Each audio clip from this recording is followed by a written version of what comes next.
Earlier in the show, Colin and Justin showed us how to transform a garage into a gorgeous home office space. Now they're back with some easy and budget-friendly DIYs to put in it or to add to your existing workspace for a really nice refresh. Welcome back, boys. It's good to be back, Tracy. Hey. How are you? I am great, and I love the fact that your DIYs don't have to be complicated, right? They're not that hard. Do you know, for the longest time, people keep saying, keep it simple, boys. We want to follow along at home, so I can't cope with too many steps. Give me really easy to follow stuff. So we thought we'd work on a little greenery project. Now, we're super lucky up at the cottage that all year round, Mother Nature's vertiginous bounty gives us this wonderful greenery. But if you're living in a space that doesn't have green when you look outdoors, it's sometimes fun to add a little bit of greenery yourself.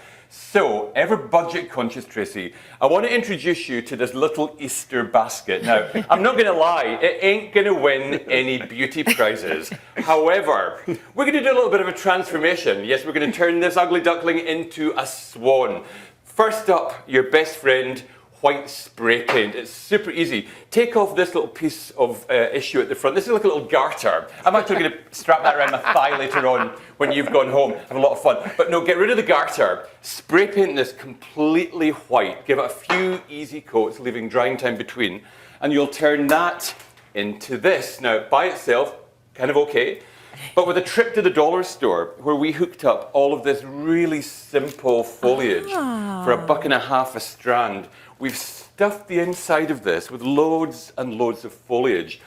And when you've done that, Tracy, it's so easy. You simply pop up a panel hook on a window like we've done here and arrange 3 of them side by side. Hey presto, a green trilogy, a lovely Mother Nature's bounty vertiginous triptych to give you a lovely bit of warmth in your space. So from trash to treasure.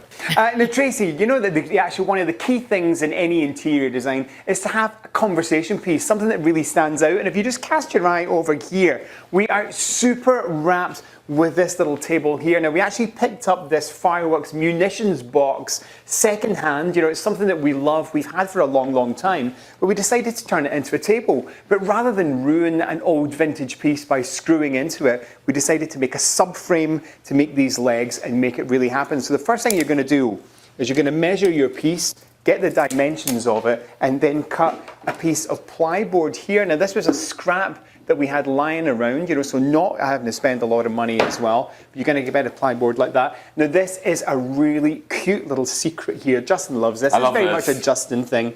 Then when you've got this little worn edge here, because it's timber going on to timber, you know, we don't want to paint this, but we do want to disguise the cut edge. So I've actually got some instant coffee here.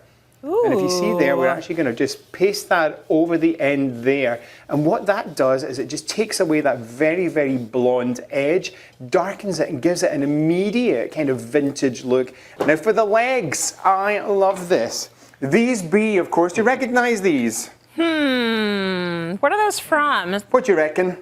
I don't know. So look, wall brackets. So these are actually wall brackets, okay? Hey. And we've chopped off the little edges here at the end there because what we're going to do is you see here on the ends, I'm going to simply position these like so. And immediately you can see that we're actually getting our table base. So you're going to pop them on like thing. And we actually want those little black parts to extend so that it gives us a little design detail. And then you're just going to get some screws. And from the underside, you're going to get your trusty drill, screw them in place, and then set your box on top of that. So you're going to get an amazing table, but you're still going to retain all the beautiful qualities of your vintage piece without screwing into it and ruining it. So easy transformation, Tracy. Our last design project for today are these wonderful little bookends. You want to get 2 little sections of MDF like that, paint these guys white.